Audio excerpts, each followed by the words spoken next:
سلام خدمت دوستان، امیدوارم که خوب باشید.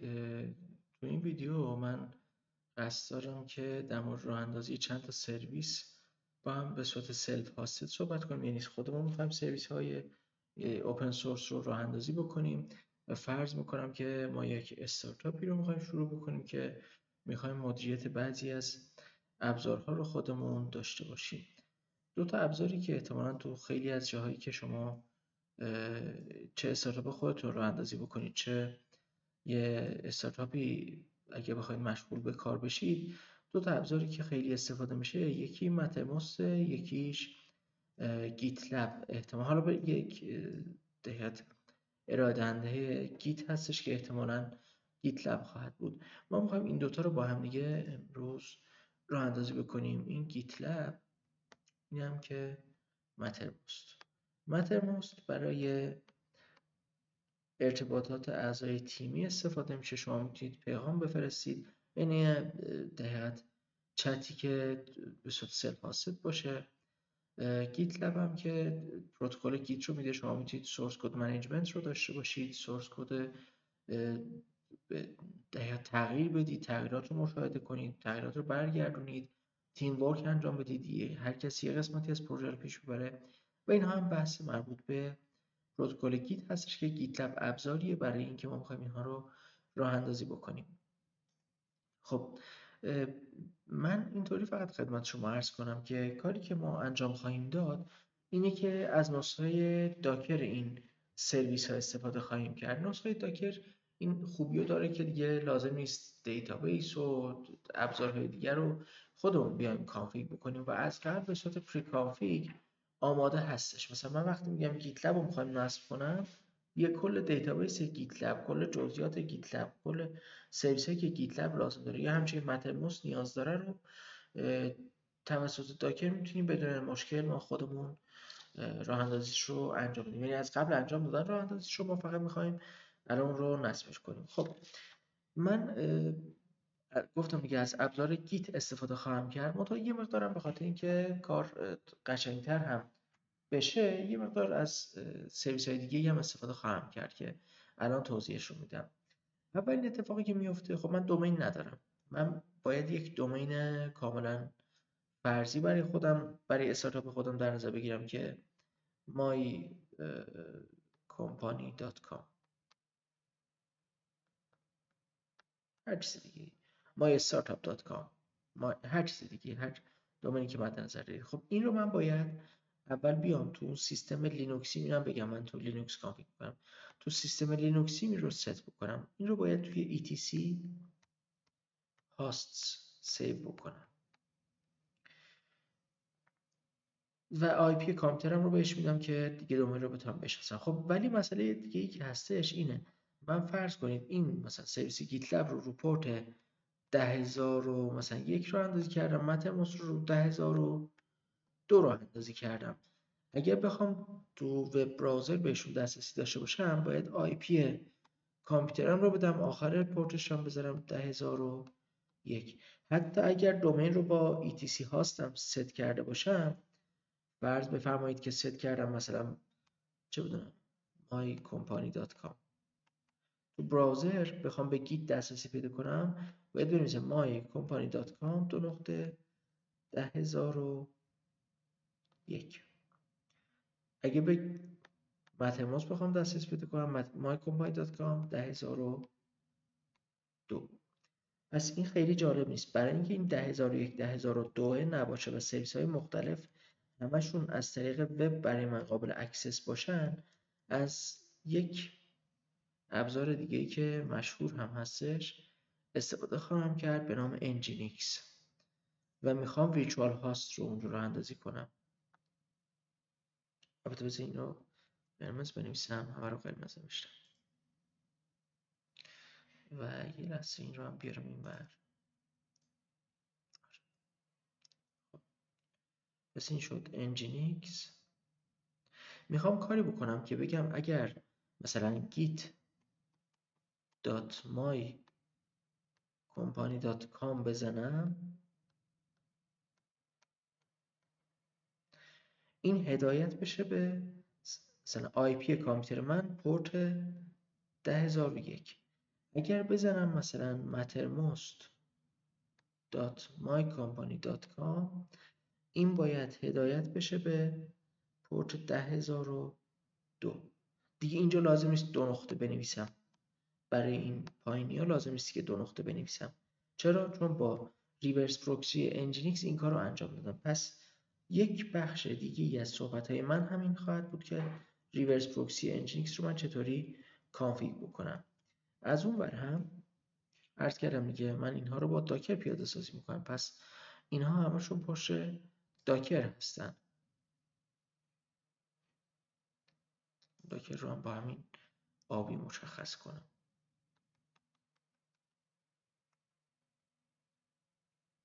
ولی انجینیکس رو سیستم اصلی من هست، حال انجینیکس به صورت داکری نیست.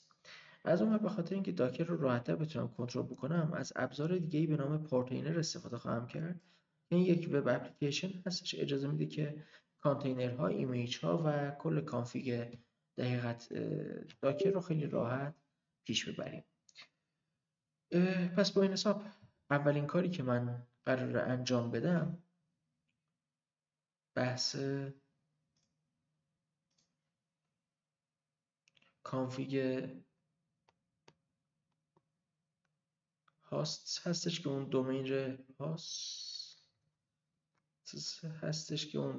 دومین ها رو کانفیگ کنم. بعدش میام و پورتینر رو در حقیقت راه اندازی میکنم که بتونم داکر رو کانفیگ کنم. البته اینم بگم من از قبل داکر رو نصب داشتم. اگر علاقه‌مند باشید میتونید به ویدیوی آموزش نصب داکر هم مراجعه کنید. تو بحث بعدی من میام و گیتلب رو انجینیکس رو نصب میکنم،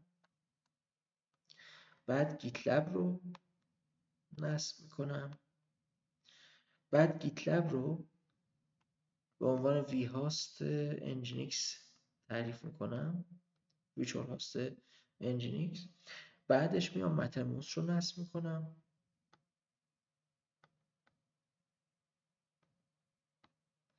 بعدش میام این مترموس رو به عنوان وی هاست انجینیکس تعریف میکنم. بعد از اون میام برای گیتلب یک اپ تعریف میکنم، که مترموست بتونه از طریق گیتلب فرآیند لاگین رو انجام بده. یعنی من لازم نیست برای افراد تیمم یه سری تو گیتلب اکانت تعریف کنم، یه سری تو مترموست اکانت تعریف کنم. اعضای تیم خودشون میرن تو گیتلبی که درست کردم، ایمیل خودشون رو میدن، رجیستر میکنن و از همون اکانت میتونن برای لاگین شدن به مترموست استفاده کنن. و بعدش که این دوتا با هم دیگه اینتگریت شدن، یه پروژه سمپل توی گیت درست میکنم، یه ایشوی سمپل به یه یوزری اساین میکنم و میبینم که تو مترموست این نوتیفیکیشنش میاد و کاربرا میتونن در حقیقت دیولپرها، اعضای تیم میتونن هر روز که میان یا هر لحظه که تسکی براشون اساین میشه از طریق مترموست با خبر میشن. دیگه لازم نیست یه سری برن گیتلب رو چک بکنن. این کلیات کاری هستش که تو این ویدیو من در خدمت شما خواهم بود. خب حالا بریم فرایند نصب رو با هم دیگه شروع کنیم. خب دوستان، اولین کاری که توی این نصب من انجام خواهم داد این هستش که میام و انجینیکس رو به همراه نتتولز نصب میکنم. البته قبلا نصب کردم. نتتولز ابزاری هستش که آی پی کانفیگ اینا رو خواهد داشت، انجینیکس هم که عرض کردم. خب میرم اول این فایل etc هاست رو میرم و آی پی کامپیوترم رو از نتتول زدم یا اف کانفیگ. آی پی کامپیوترم رو پیدا میکنم چون تو ویچوال باکس این آی پی رو خواهد داشت، از رنج 1002 میزنم و دومین های مد نظرم رو تعریف میکنم، gitlab.mycompany.com. و همچنین برای مترموست هم این رو خواهم داشت، mattermost.mycompany.com. علاوه بر اون برای پورتینر همین کار انجام میدم، portainer.mycompany.com. این رو الان دیگه خود کامپیوتر لازم نیست دومین جایی رجیستر شده باشه، میتونم داشته باشم. پینگش هم بکنم خواهید دید که جواب خواهد داد در 0 و 15 کامپیوتر خودم جواب میده. اوکی، پس اینجا همه چی حله. میریم به استپ بعدی که نصب پورترنر خواهد بود.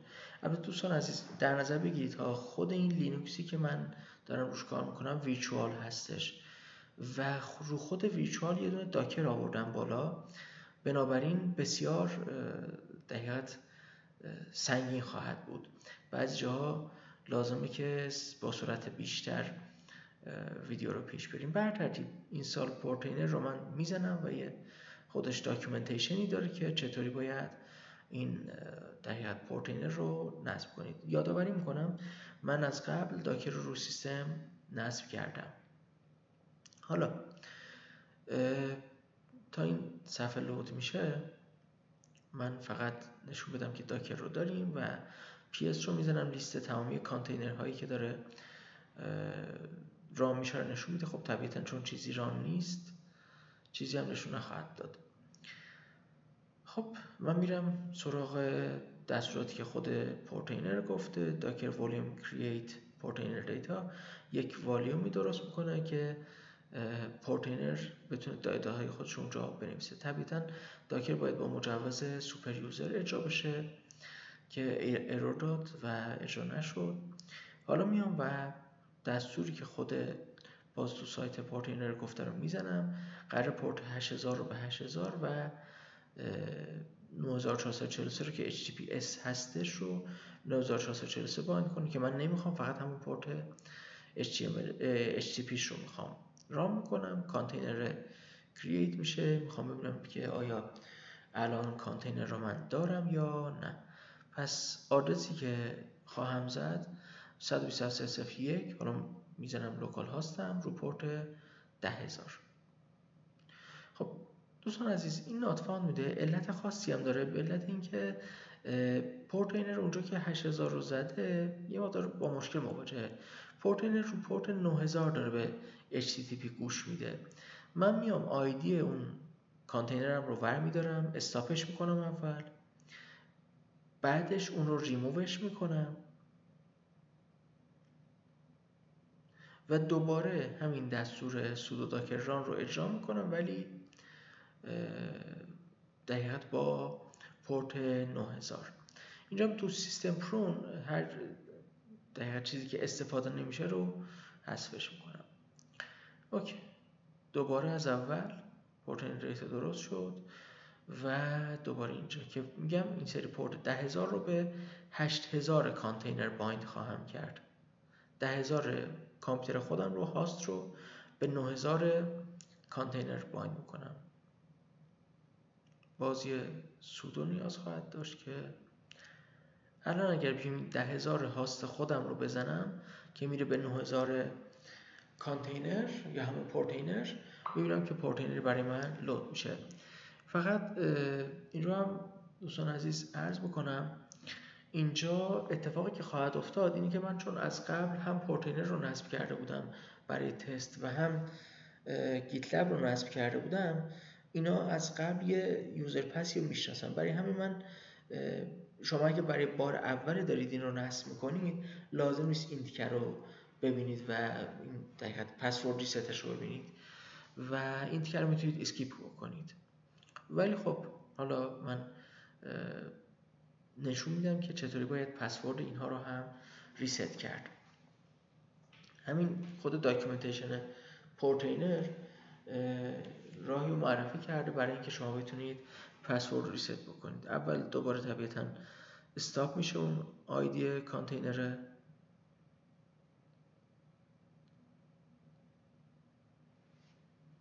خب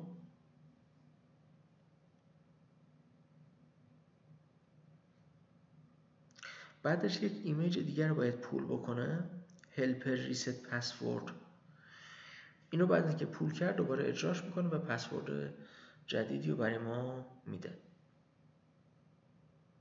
این خط رو فقط فعلا نیاز دارم، حالا خط بعدی رو بعد از اینکه ایمیجاش پول شدن پیش خواهم رفت. یه دی آخرش هم که نباید از یاد بره. اگر دوستان تگی براش مشخص نکنید همیشه تگ لیتست رو برخواهد داشت. حالا این بیاد و پول بشه. بعد از اینکه پول شد این دستور پایینی رو خواهم زد.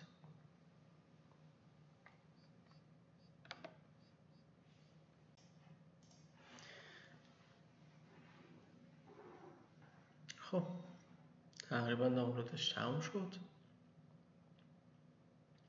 الان اجراش میکنم و یک پسورد جدید به من خواهد داد.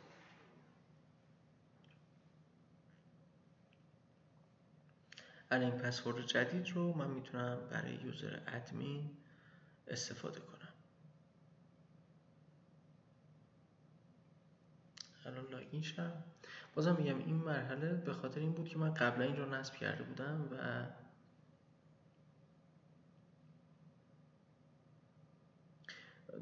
یادم رفته کانتینر رو بیارم بالا مال پورتینر رو. الان دوباره استارتش میکنم.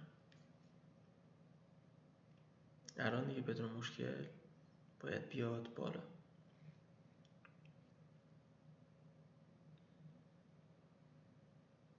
ادمین و همون پسورد طویلی که خودش به من داد. سیوش هم میکنم که دیگه راحت تر بشه. اوکی، ببینید الان تو پورتینر من میتونم بیام و کانتینر هایی که مثلا هستش رو برای من نشون میده. اینجا میتونم استاپ کنم، عملیات مختلف رو داشته باشم و الی آخر. حالا کاری که میکنم میرم به انجینیکس و به جای اینکه 128.1.10.000 بزنم میرم یه وی هاست درست میکنم برای portainer.mycompany.com. قبلا آی پیش رو تو ETC هاست تعریف کردم. الان قراره توی انجینیکس وی هاستش رو بیام تعریف کنم. حالا ریورس پروکسی بیشتر بهش میگن. یه کانفیگ سمپل رو فقط میخوام وردارم و بگم که هر کسی با هاست نیم portainer.mycompany.com به انجینیکس ریکوست زد، شما این رو باید ریدایرکت کنی به 127.1.10.000.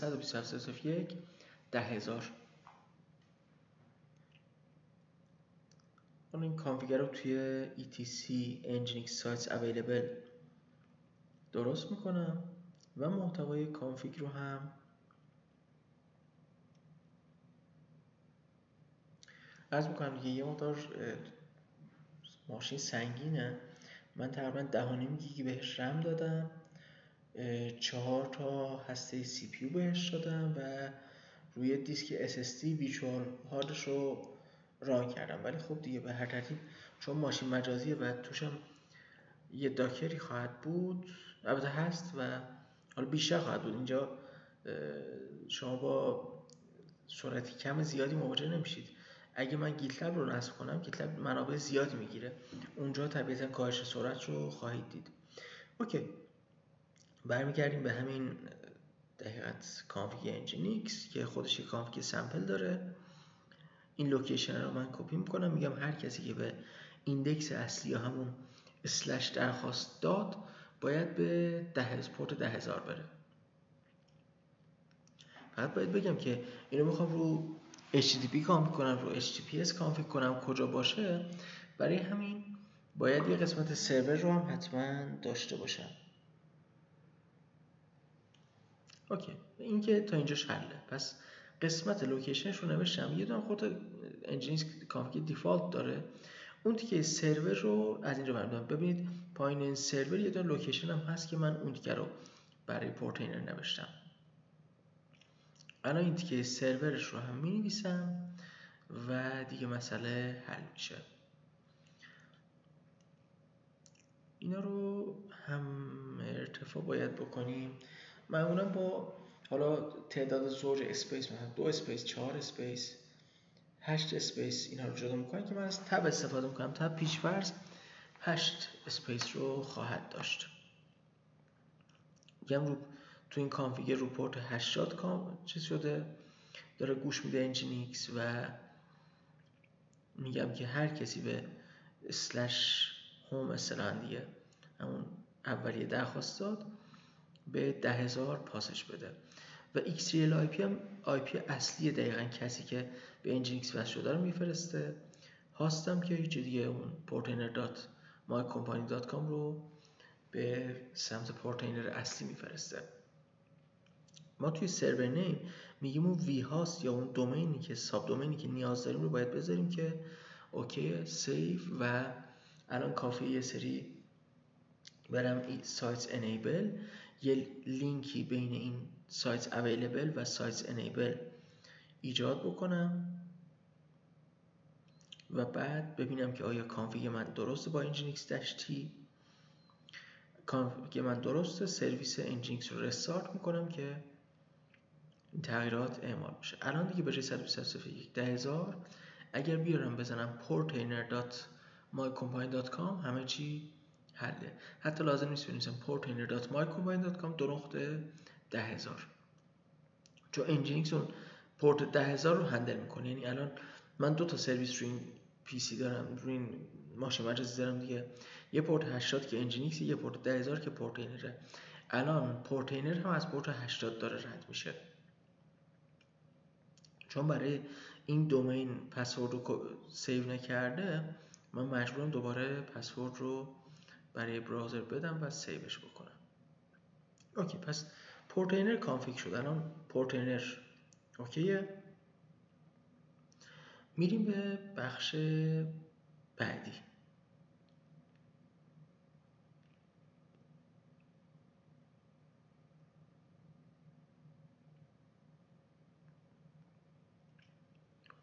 حالا من میخوام گیتلب سی کامیونیتی ادیشن رو به صورت داکرایزد نصب کنم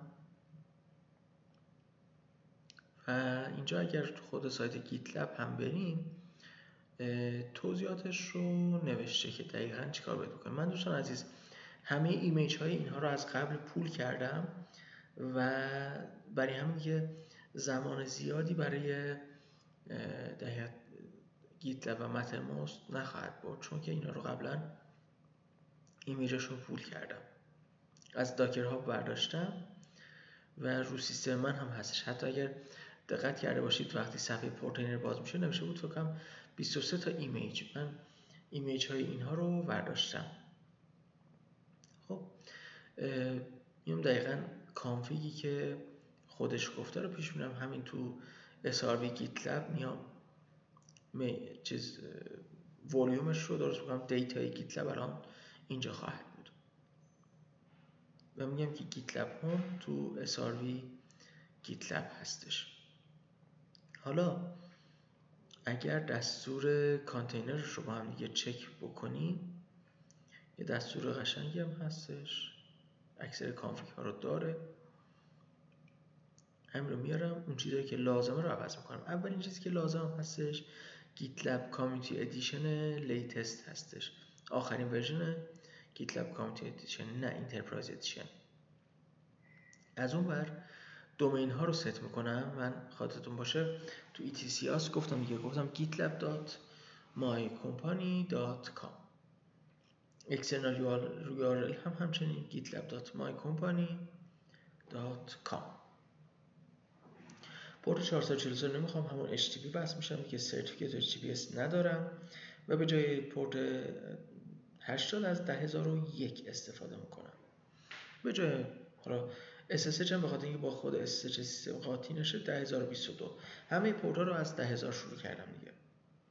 اوکی، ببینید چه سریع کانتینر رو ایجاد کرد، به خاطر اینکه من ایمیج رو از قبل برداشته بودم. دوستان عزیز اینجا اونجاییه که یواش یواش دیگه کامپیوتر سرعتش میاد پایین.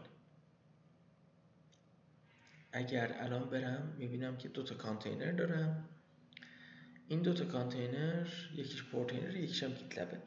باز از قبل چون گیتلب رو من نصب داشتم روی این سیستم، یه تعداد کانفیگ هایی رو داره که اونجا باید پسورد دقیقت روت رو ریست کنم.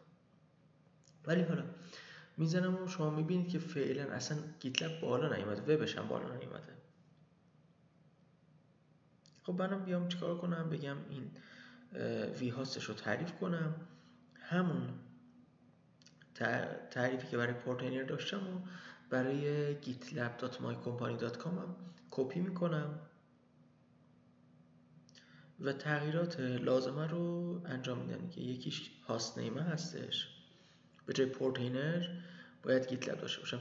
اینم بگم تو سرور نیم من دو تا اسم می‌نویسم، یکی پورتینر، یکی portainer.mycompany.com. یکیش فولی کوالیفاید دومین نیم FQDN، یکیش پارشیالی کوالیفاید دومین نیم PQDN. که طبیعتاً PQDN زمانیه که شما مثلا دومین رو به شبکه وصل شدین دارید و لازم نیستی که مثلا بزنید gitlab.mycompany.com اگر به شبکه مایکومپانی وصل شدین.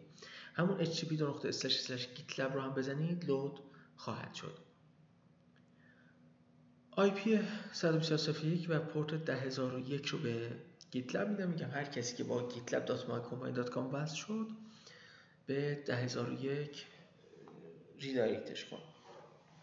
دوباره میرم سایت انیبل، یه لینکی میزنم به این gitlab.mycompany.com و هیچی دیگه مثلا همون حل میشه.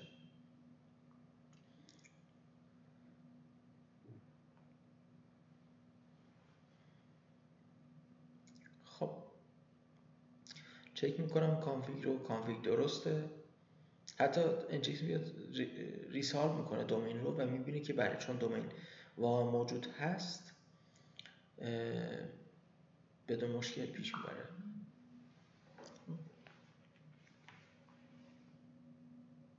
خب فعلا میبینید که هنوز وبش بالا اومده، خود انجین بالا نیومده و یواش یواش اینجا جاییه که دیگه سرعت کامپیوتر داره میاد پایین. همین گیتلب رو هم فقط خواستم نشون بدم که دیگه لازم نیست بزنم gitlab.mycompany.com 2.10002 همون رو پورت 80 الان 3 تا سرویس داره کار میکنه دیگه. همون 10001 رو هم بزنم همین رو میاره، ولی دیگه لازم نیست بزنم چون انجینیکس رو پورت 80 همه رو برای من هندل میکنه که طبیعتا برای کاربر همین بدون پورت خیلی پسندیده تر هستش.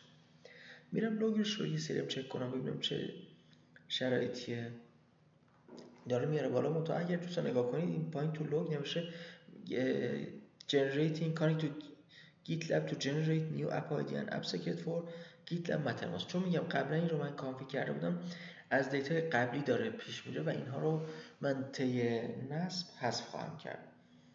میبینید که سرعت کامپیوتر بسیار اومده پایین. من فقط با اشتاب نشون میدم که چه اتفاقی داره میفته. لود اوریج سیستم رو اگه دقت کنید عدد سفید رنگی تقریبا وسط منتهای راست 8.09 عدد بالای سی پی هم خوب مصرف میشه و اینجا رو من یه مقدار اجازه بدید که با سرعت بیشتری برم.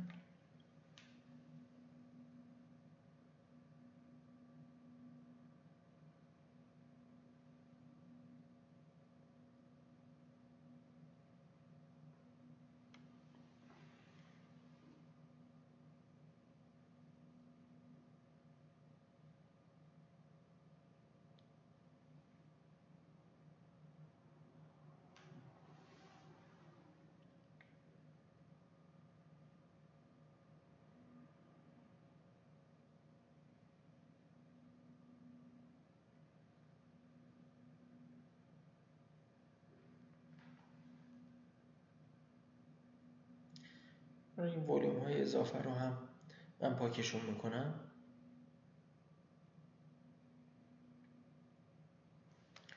برای اونکلادم یه ویدیوی دیگه ضبط کردم که اینم رو مونده و رو پاک میکنم، فعلا لازم نیست بمونه. ویدیوی مربوط به اونکلاد رو هم میتونید تو این لینکی که زدم مشاهده بکنید.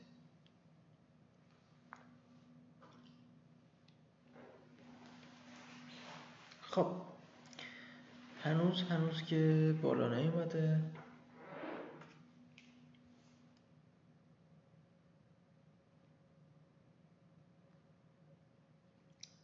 خب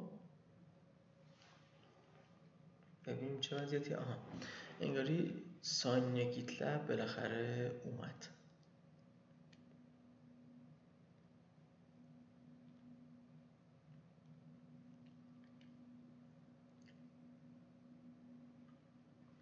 دوستان عزیز، اگر اولین بار نصب میکنید، خود گیتلب توی فایلی در حقیقت یه پسورد پیش‌فرضی رو برای اکانت روت تعریف کرده که میتونید اون رو از داخل کانتینر بخونید. من الان میرم داخل کانتینر لوکال رو نگاه کنم ببینم پسورد رو تو کدوم مسیر داخل کرده. دیگه تو اینترنت نمیگردم.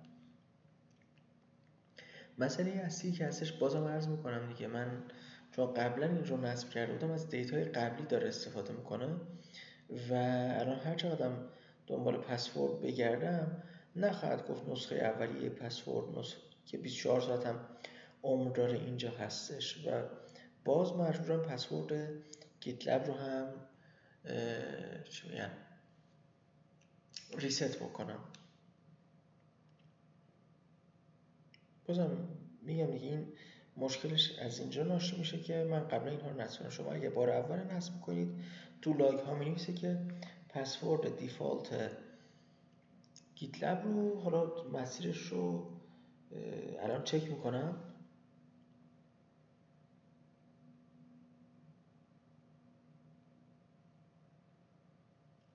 ببینید جا باید etc گیتلب اینیشیال روت پسورد تو این جا باید باشه. شما با داکر اگزیک میتونید از داخل کانتینر اون پسورد رو بخونید. فقط چون قبلا نصب کردم این امکان پذیر نیستش و واقعا این فایل اصلا وجود نداره. بسیار خوب، چیکار باید بکنم؟ پسورد روت گیتلب رو باید ریست بکنم.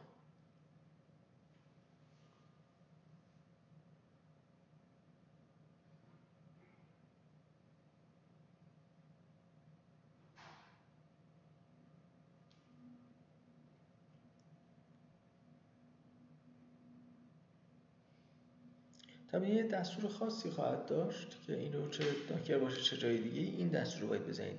برای همین من از کانتینر گیتلب یه بش میگیرم، انگاری الان دیگه داخل سیستم عاملی هستم که گیتلب توش ران میشه.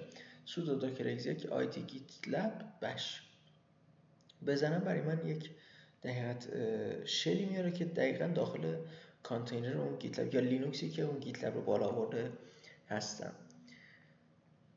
اگر این صفحه رو دقت کنید یه دونه دستوری نوشته sudo gitlab -rake gitlab password reset.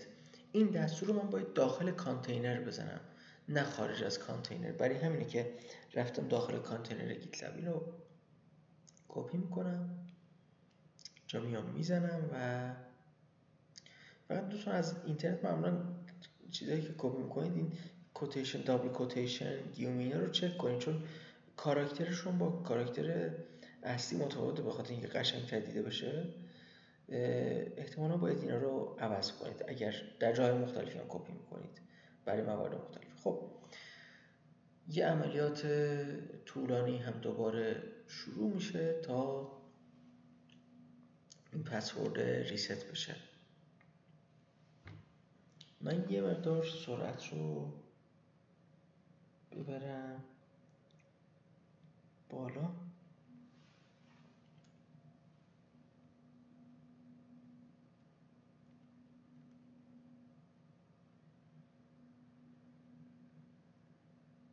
خب تا اون داره فعلا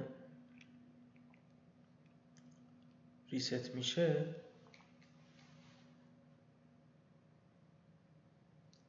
ما بیایم و مترموس رو نصب کنیم.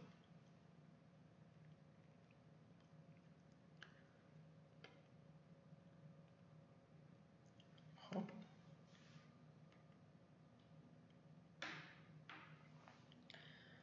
مترموس هم یک ریپازیتوری گیت هاب داره. اول باید گیت رو نصب کنیم رو سیستم که من از قبل باز سودو apt اینستال گیت رو زدم و این ریپازیتوریش رو باید بردارم. یه تب دیگه و فولدر دانلودز میارمش. گیت کلون آدرس اون ریپازیتوری که چون خودش گیت کرو من داشت دیگه لازم نیست من بنویسم. یا دوستان اگر چک بفرمایید گیت رو از قبل من با apt install گیت نصب کردم. شما احتمالا اگه بار اوله باید نصب حتما بکنیدش. خب ریپوزیتوری کلون شد. الان وارد ریپوزیتوری داکر میشم. خودش گفته یه environment فایلی داره اون رو کپی کنید. اوکی به .env. خود این .env رو الان من عوض میکنم. اولا قسمت دومینش هستش که mm.mycompany.com خواهد بود. اینا چیزایی که خودتون میتونید منطقه زمانی تگی که استفاده میشه رو عوض کنید، دست شماست.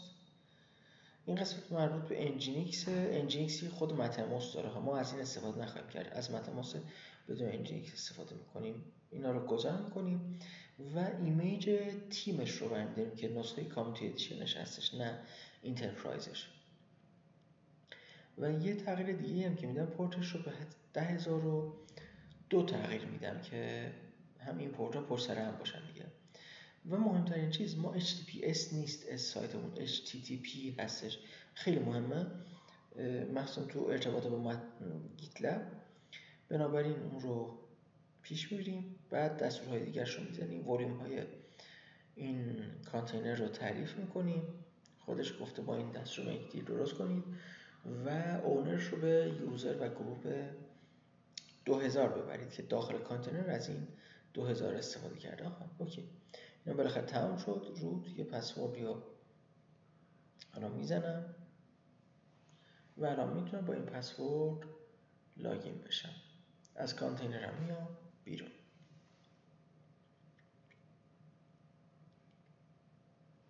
الان دقت کنید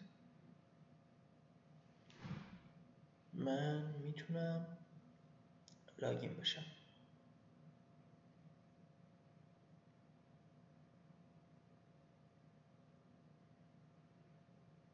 اوکی. این از این.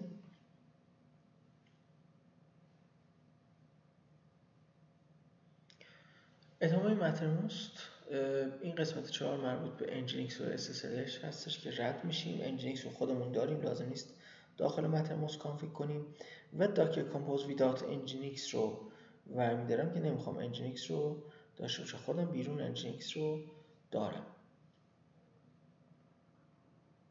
میزنم و چون از قبل ایمیج ها رو ورداشته کرییت میکنه، یه نتورک جدید میسازه. نوتیفیکیشنش همون بالا سمت راست دارید میبینید. اوکی. پس با این حساب الان کانتینر مترموست هم باید دیپلوی بشه و خروجش رو توی پورتینر ما میتونیم چک کنیم.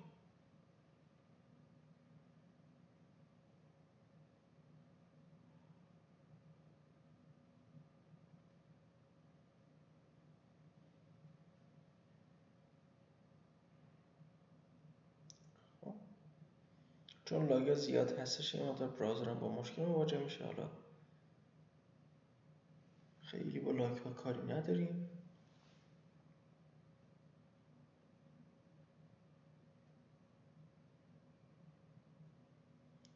میرم به مترموست، لاگ های مترموست رو چک میکنم، ببینم مترموست در چه وضعیه. اوکی داره پیش میره.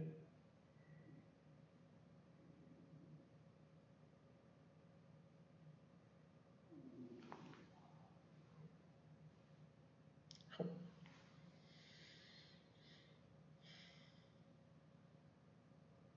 بیایم حالا میخوام که دقیقت انجینکس کانفیگ مترموست رو هم پیش بریم با هم دیگه. یکی از نکاتی که داره اینه که مترموست داره از وب ساکت استفاده میکنه و چون از وب ساکت استفاده میکنه باید نحوه کانفیگش یه متفاوت تر باشه تا کانفیگایی که تا الان با هم دیگه دیدیم. مثلا باید آپگرید کنه به 1.1، کانکشن رو همیشه نگه داره. و انجینکس و مترموست اصلا برای انجینکس یک ریورس پروکسی کانفیگ خاصی داره که اگر مترموست انجینکس ریورس پروکسی رو سرچ کنیم دقیقا خودشون کانفیگ رو میاره. من از داخل کانفیگ قسمت مربوط به HTTPS رو یا SSL رو حذف خواهم کرد و دوباره به NGX خودم این رو خواهم داد. حالا این لود بشه.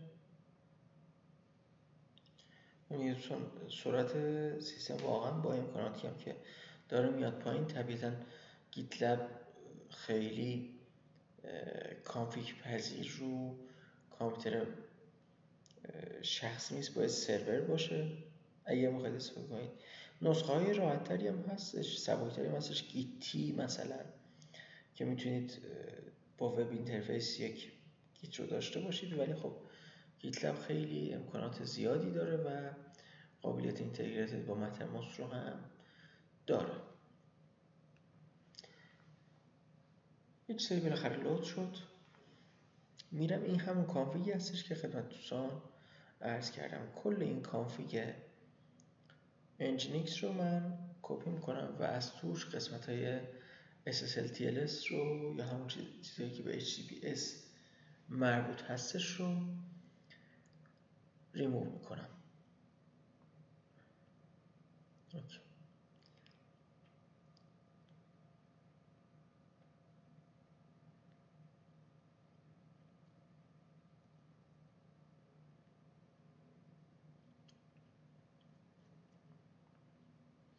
خب دوباره میرم به سایت اویلیبل،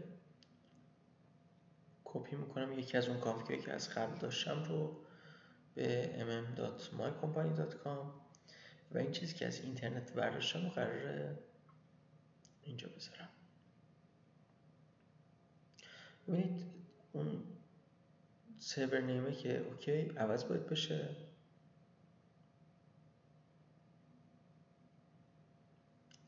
و این قسمت لوکیشن دیگه مد نظر من نیست، این رو حذفش میکنم. و ببینید قبل سرور یه قسمت آپستریم بک‌اند داره، من اون آپستریم بک‌اند رو مجزا کپی میکنم و بعدش دیگه اون قسمت های سرور لیسن سرور نیم رو ور نمیدارم.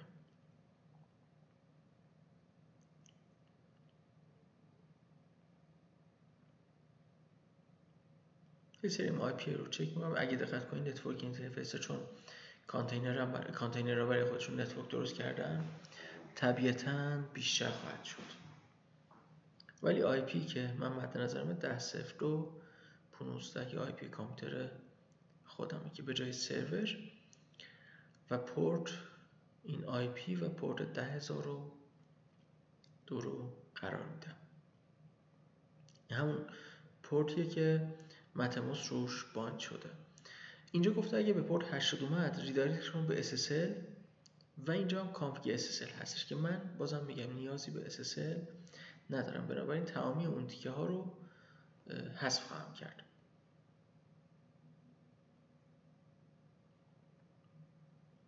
این پایینی SSL. حالا بریم از بالا شروع کنیم.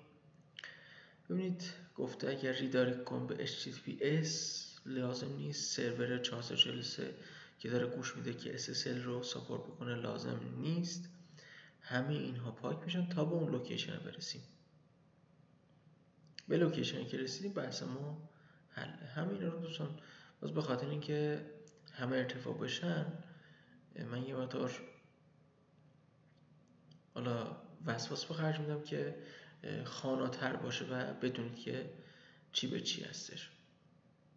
مثلا یه چیزی هم بالا میبینید کلاینت مکس بادی سایز، حد اکثر فایلیه که شما میتونید آپلود کنید به مترموس.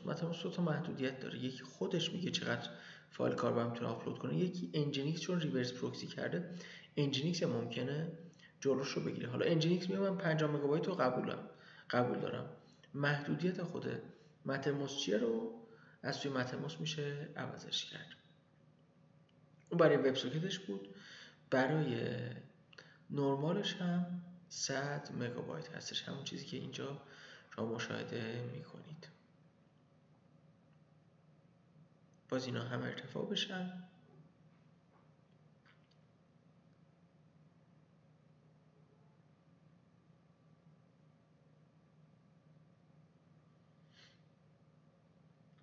البته هم سطح بهتره بگم. ببینید پروکسی HTTP ورژن 1.1 برای آپگریدشه دیگه که وب ساکت بتونه هندل کنه. اینم برای دیباگ کردن SSLی که این رو هم حذف میکنم و الان دیگه درسته. یه سری چک کنم ببینم آیا کانفیگی که زدم درست. البته قبلش باید تو سایت نیبل لینکش کنم و بعد کانفیگ رو چک کنم.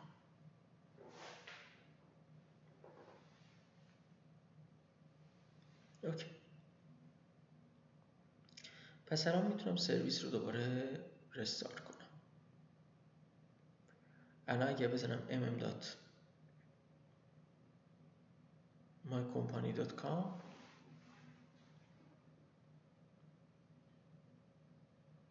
خواهید دید که بدون مشکل از طریق Nginx وصل میشه به مترموست. مترموست رو دیتاشو پاک کردم، بنابراین دیگه لازم نیست اینجا پسورد ادمین رو ریست بکنم. از اول ادمین جدیدی رو میسازم.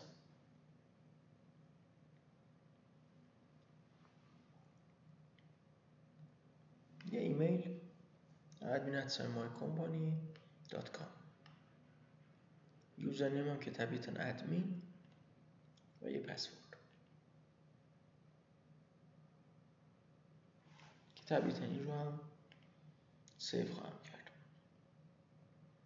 پسورد رو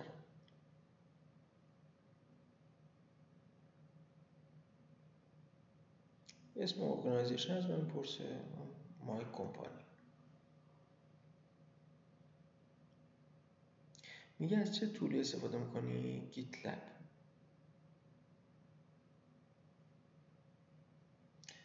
فکر کنم فقط این رو کامل زده نشد.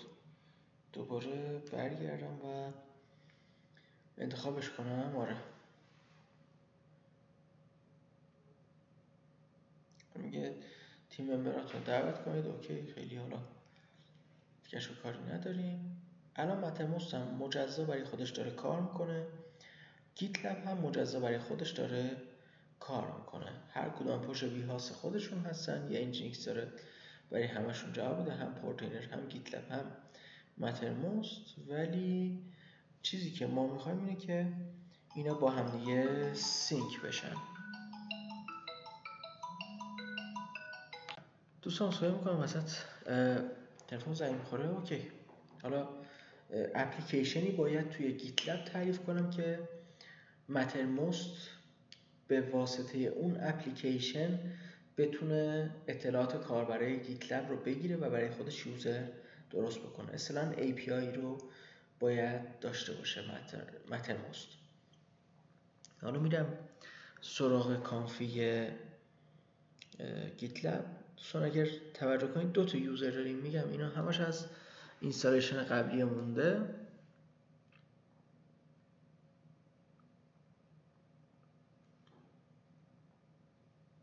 اجازه بفرمایید باز یه مقدار این تیکه رو من سریعتر پیش برم. قسمت یوزر هستش، میخوام یوزر جدیدی رو تعریف کنم، یوزر قبلی رو میخوام دیلیت بکنم و الی آخر یه مقدار این تیکه رو سریعتر بریم.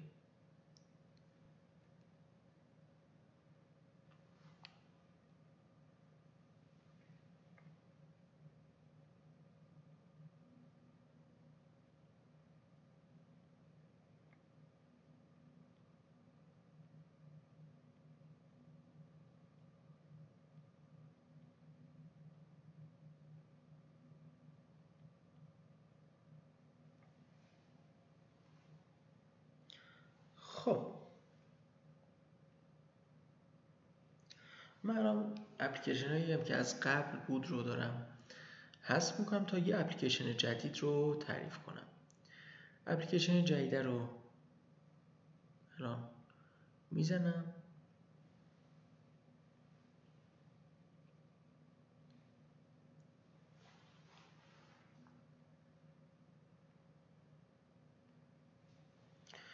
یه اسمی براش میذارم، حالا هر چیزی که میخوام.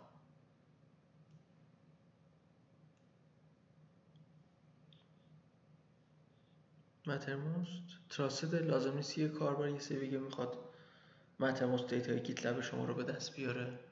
چیز خیلی خاصی نیست، نظری هم میشه. تو مترموس میرم سیستم کنسول که اینجا ادمین کنسولش هستش و گیت لب رو اینجا سرچ میکنم که تا بتونم اینتگریتش بکنم باش. اولا اینتگریشن گیت لب رو ترو میکنم، ثانیا خودش دقیقا گفته چیکار باید بکنم.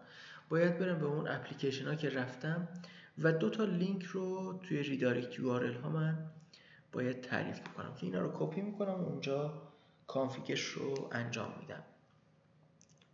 دومین خودم رو میذارم، طبیعتاً دومین خودم رو میذارم و قسمت های اضافی رو ازش ور میدارم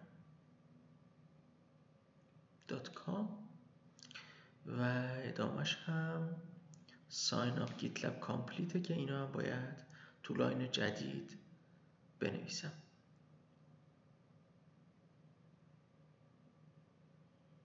.mycompany.com.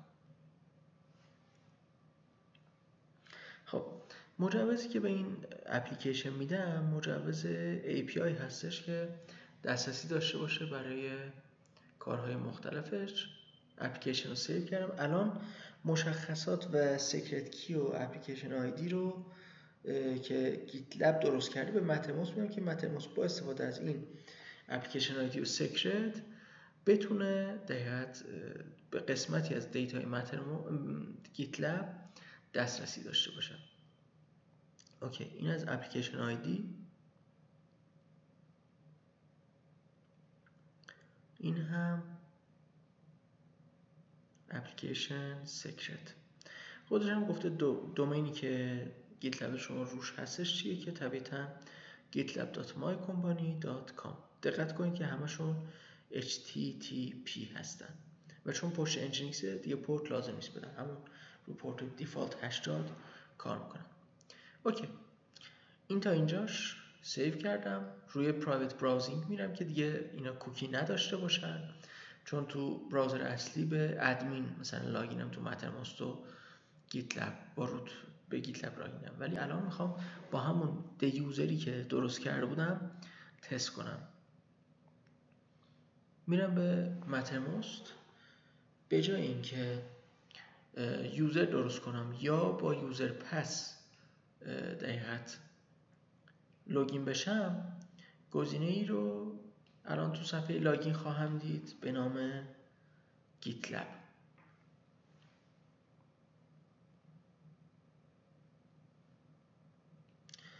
گیت لب رو میزنم، منو ریدایرکت میکنه به gitlab.mycompany.com. اونجا باید ساین این بشم با یوزر د یوزر.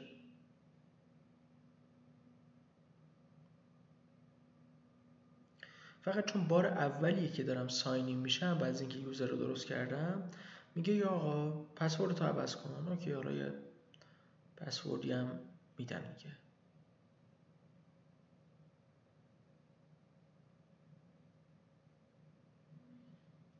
پسورد آپدیت شد. حالا فایرفاکس هم میپرسه که کدوم یوزر رو آپدیت کنم، روت رو یا د یوزر رو، که طبیعتاً پسورد د یوزر خواهد بود. الان با د یوزر لاگین میشم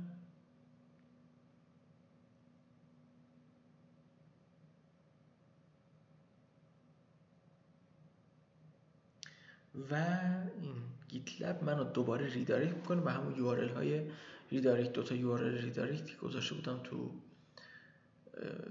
اپلیکیشن گیت لب منو ریدایرکت میکنه به مترموس و یوزر من الان اینجا آماده است. حالا من این تیم رو نمیتونم ببینم چون تیم قبلی رو دقیقاً ادمین داشته. یه دونه مای کمپانی خودم درست میکنم، یعنی الان 2 تا تیم داریم، یکی یوزر یکی یوزر ادمین. طبیعتا مای کمپانی رو چون ادمین ست کرده من یه اسم دیگه میذارم. حالا میتونستم خودم کرییت نکنم و تیم رو و ادمین من د یوزر رو من د یوزر رو به چیز جوین بکنم مای کمپانی، ولی حالا یه تیم دیگه هم درست کردم. اوکی، حالا خیلی اهمیت نداره.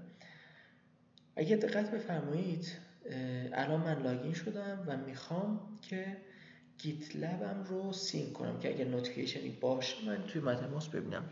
فقط اگر دقت بکنید این ربط به سایت اصلی gitlab.com این مد نظر من نیست. من طبیعتاً نمیخوام با سایت اصلی گیت لب لاگین بشم با گیت لبی که خودم درست کردم میخوام لاگین بشم.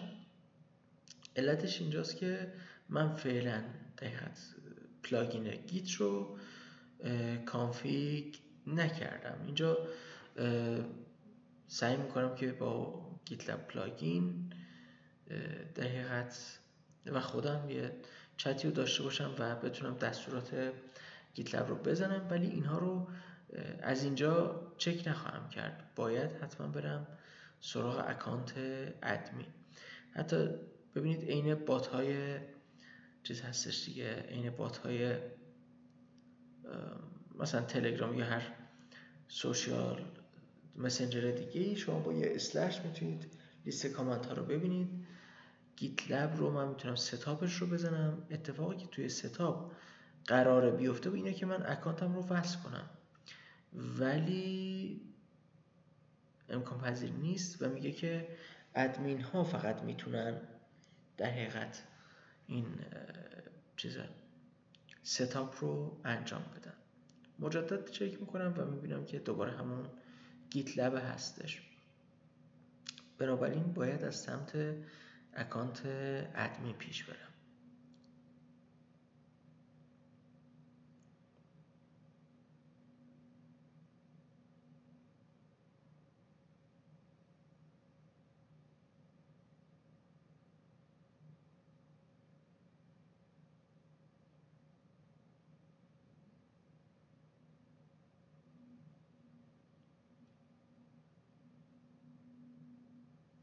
اینجا همون جایی بود که گفتم میتونم ممبر ها رو اضافه کنم که حالا چون دی یوزر جزو یه تیم دیگه است، اینجا من نمیتونم اون رو هم حتی ببینم.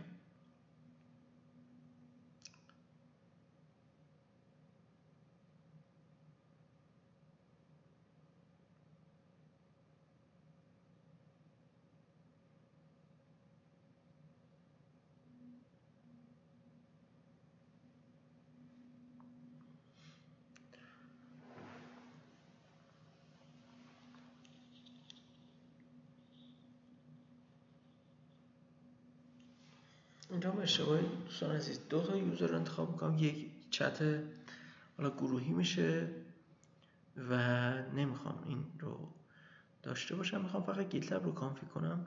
حالا زدم که دوتاشم تو چتام باشم، ولی چت گروهی شد و میرم گیت لب.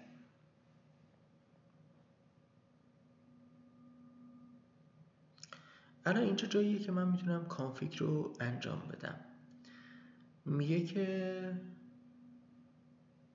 خودت انجام میدی یا کسی دیگه، که طبیعتا خودم انجام میدم. با gitlab.com کار میکنی. اینجا همون جایی بود که من میگشتم 2 ساعته، طبیعتا نو، و آدرس گیتلب دیپلوی شده خودم رو میدم.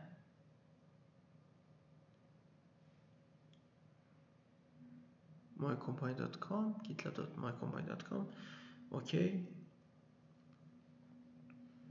مرحله بعدی میگه که دوباره یک پلاگین، یک اپلیکیشن درست کن.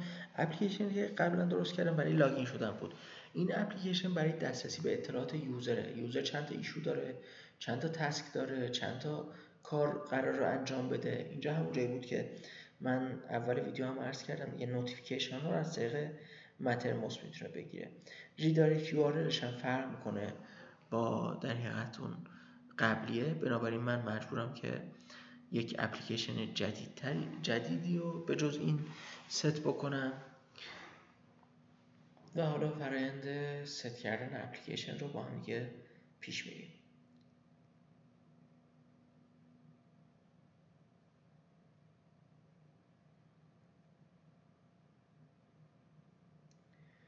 اسمی که حالا همون خودش گفته رو بذاریم. خواستم من تماس بنویسم منتها دیگه قبلا اون اپلیکیشن رو داشتم، همون اسمی که خودش گفته رو میذارم.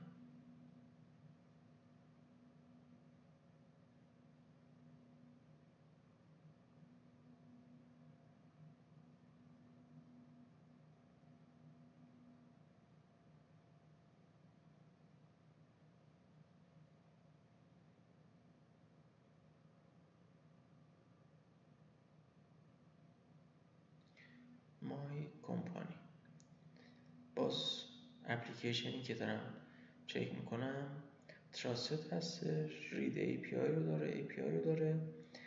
خودش اینجا گفته API و رید یوزر رو داشته باشه.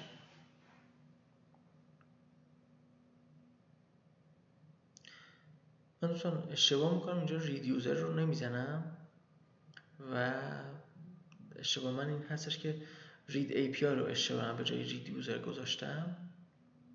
حالا پیش میریم و اون اشتباه هم اون ارور هم ببینیم و بعد دوباره برمیگردم این رو اصلاح میکنم.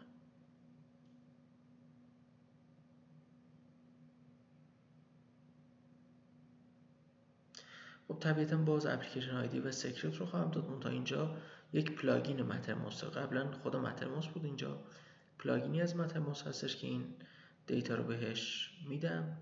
این اولش چون با 9B شروع میشه ولی اینجا تو مترموس با 3A شروع میشه، من تعجب میکنم. اونم علتش اینه که از وسط تکست داره مترموس گیتلب نشون میده، یعنی اون 9B وسط متنه. سکرت رو هم برمیدم. اگر دقت بکنید الان تو بالا وسطاش یه 9B86 هستش که وسطه. حالا اتنتیکیشن سکرت رو هم بهش میدم، میگه که لینک کن اکانت تو، ولی اینجا اونجاییه که برای من ارور خواهد داد. میگه این پلاگین دوچار اسکوپی هستش، یعنی یک چیزی رو میخواد که مجوزش رو نداره. بنابراین من میگم اون رید API و رید یوزر رو اشتباه کرده بودم، باید رید یوزر رو میزدم دیگه، حواسم نبود، همون رید API رو زدم. منتها وقتی دارم این دقیقت اینا رو چک میکنم، یه اونجا چون حواسم نبوده دوستان قبول کنید دیگه، چندین تا دقیقا مجوز رو همزمان میدم، در صورتی که نیازم نیست، فقط همون رید یوزر رو میدادم کافی بود. حالا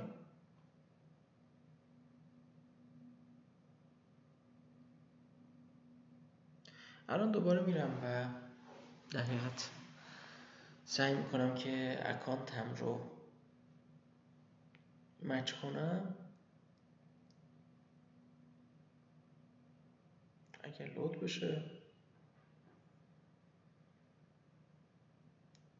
خب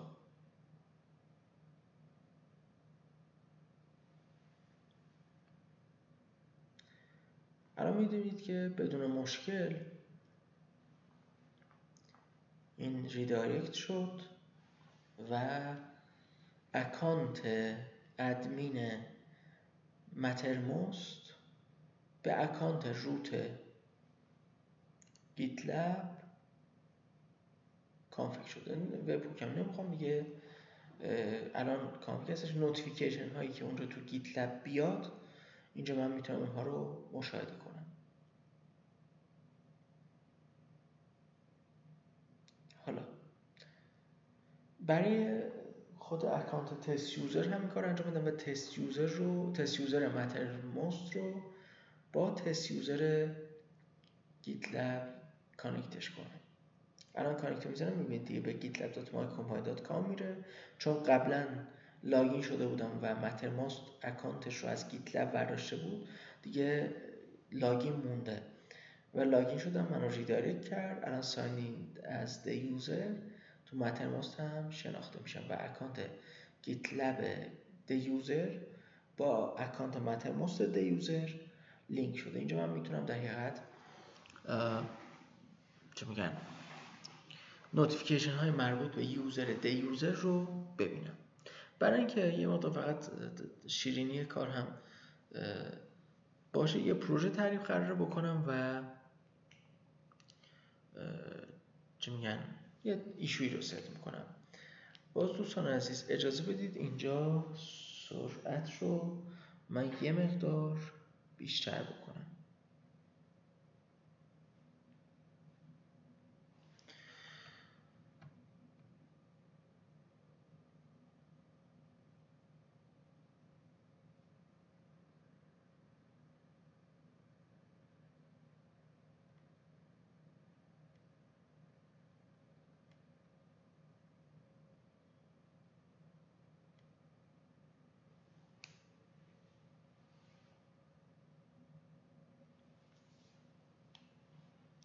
ببینید دیگه درست کردن پروژه مقدار زمان میبره و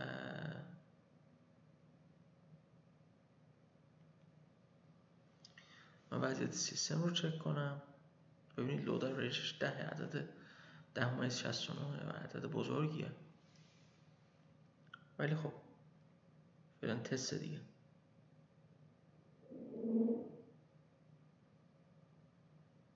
خب هنوزم پیش میریم تا این پروژه رو بالاخره سمپل پروژه رو درست بکنم.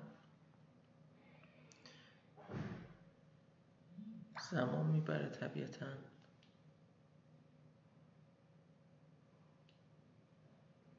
بالاخره به نظر میاد که یک اتفاقایی داره میفته.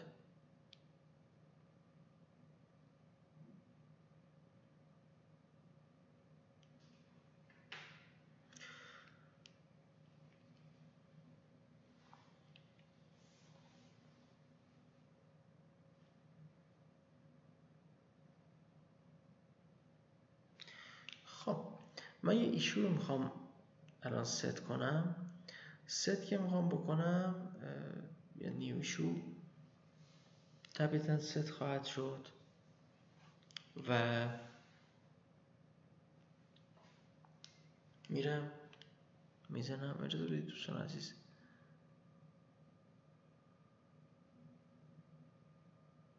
باز یه مقدار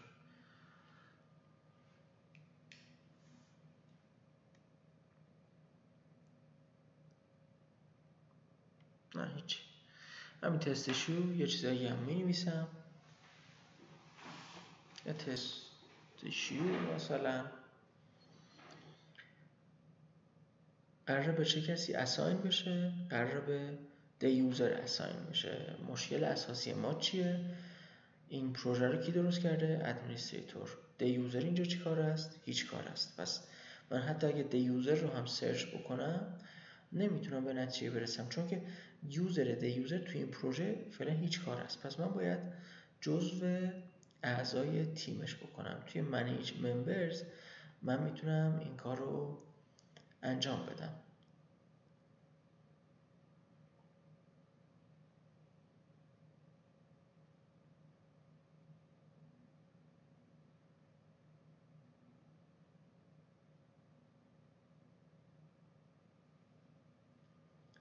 الان پروژکت ممبر میخوام اضافه کنم و اکانت همون چیزو دیگه دیوزر رو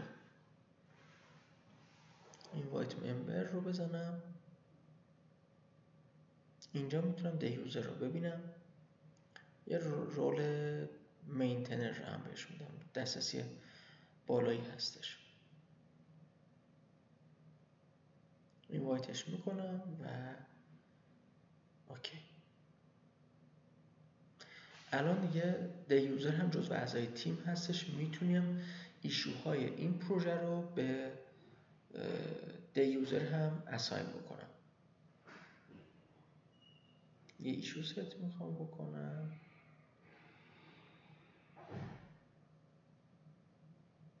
اینجا هم چک میکنم ببینم که واقعا آیا ممبر دیوزر به پروژه اساین شد یا نه. جزو لیست پروژه‌اش باید بتونه که ببینه دیگه. اوکی، برم به ایشوه برسم.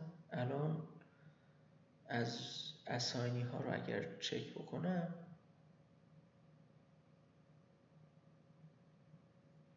یک بار دوباره ریلود خواهد کرد و این بار اگر تو صفحه پشتی دقت کرده باشید سمپل پروژکت هم هست. تو لیست ایشو اساینر ها هم اساینی هم دیوزر هستش. میخوام یه لیبلی بهش بدم. باز دوستان عزیز، چون قبلا این رو نصب کرده بودم لیبل ها پریدن و این که میخوام از لیبل های دیفالت استفاده کنم، ولی برای من ارور خواهد داد.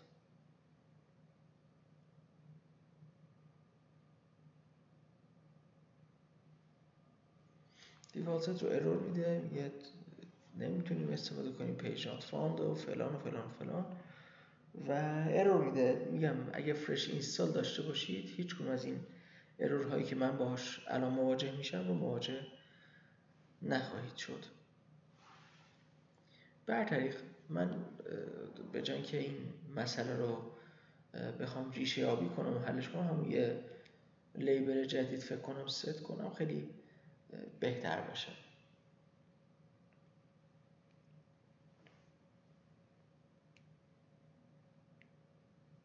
ببینید دیگه کلا خیلی سنگین شده سیستم، واقعا خیلی به سختی داره به ریکوست ها جواب میده. اگر یه سرور چه بودم مثلا با 32 گیگ رم،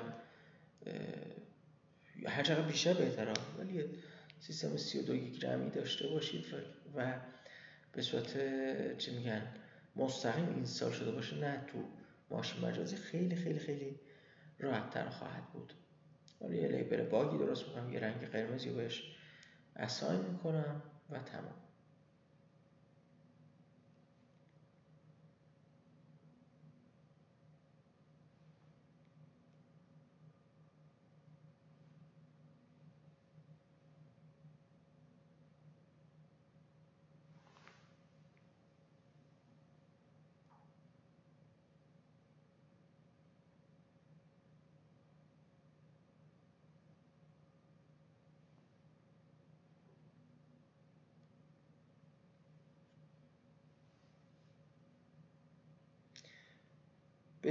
به ایشوی که داده بودم برگردیم. طبیعتاً باز سیستم خیلی درگیره و اساینیش رو همون دیوزر قرار میدم، یه لیبل باگ هم بهش اضافه میکنم و تمام.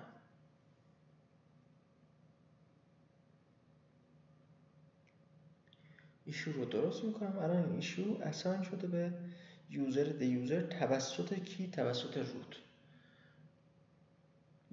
ما توی گیت لب 2 تا یوزر داشتیم دیگه. روت اومد این پروژه رو درست کرد، به یوزر دیوزر این ایشو رو اساین کرد. تو مترموست دیوزر ما باید بتونیم این ایشو رو ببینیم. حالا باز ایشو تا ست بشه زمان میبره.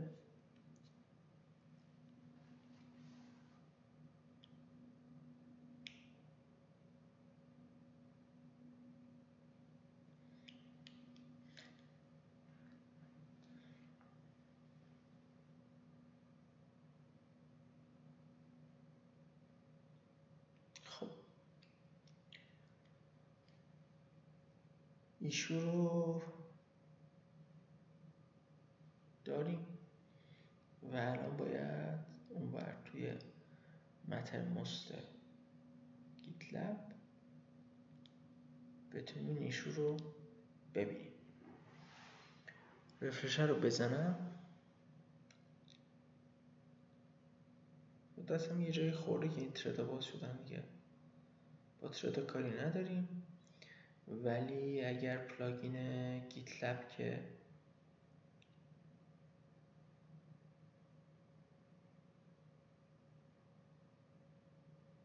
بزنم و رفرشش کنم، خواهید دید که دقیقا برای من یک دونه ایشویی که ست شده رو خواهد آورد از طریق اون اپلیکیشن دومی که توی ما گیت لب ست کردیم. باز فرایند فچ کردنش طول میکشه، ولی به هر ترتیب برای من میاره و اون لیست تول رو تستیش رو برای من میاره و من به عنوان دیوزر میدونم که چیکار باید بکنم، چه تسکایی برای من اساین شده و الی آخر. خب دوستان فکر کنم دیگه تا همینجا کافی باشه. تب‌ها رو میبندم برای اینکه سیستمی مقدار روانتر کار کنه. میخوام مثلا این کانتینر رو الان پاکشون هم بکنم و خیلی از سیستم یه منابع نگیرن، تو واقعا وضعیت سیستم خیلی خرابه. امیدوارم که ویدیو مورد استفاده شما قرار گرفته باشه. تو این ویدیو من گیتلب و مترموس رو به صورت کانتینری با داکر کانفیگ کردم، به هم دیگه متصلشون کردم، هم برای ساخت یوزر جدید، هم برای اطلاع داشتن از ایونت هایی که هر یوزر داره. و از انجینیکس به عنوان ریورس پروکسی استفاده کردم که اجازه میداد خیلی راحت تر این دامین ها رو ما داشته باشیم و اصلا دیگه پورت رو نزنیم.